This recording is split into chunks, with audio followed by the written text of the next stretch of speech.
దేవుడు యేసుక్రీస్తు ప్రభువారు నిన్ను తన రక్తముతో కడిగి నిన్ను పరిశుద్ధంగా మార్చాడు. ఆయన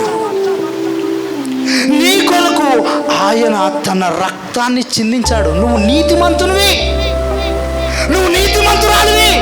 నువ్వు నీతిమంతులు అయినప్పుడు ఎందుకు పాపుల మార్గంలో వెళ్తున్నావు? ఎందుకు లోక సంబంధంగా ఉన్న వారితో సాంగత్యం చేస్తున్నావు? ఎందుకు ప్రార్థన లేని వారితో నువ్వు సహవాసం చేస్తున్నావు? ఎందుకు వాక్యానుసారంగా జీవించిన వారితో నువ్వు సహవాసం చేస్తున్నావు? నువ్వు వారితో ఎంతకాలం అయితే సహవాసం చేస్తావో అంతకాలము నీ స్టోరీ మారదు. నేను చెప్తున్నాను కదా, వారు చేసే పాపాల్లో నీకు పాలు వస్తుంది. అట్లా వస్తుంది పాస్టర్ గారు అంటే బైబిల్ చదివిస్తుంది, వారి మార్గములో నువ్వు నిలబడకూడదు, దుష్టుల ఆలోచన చొప్పున నడవక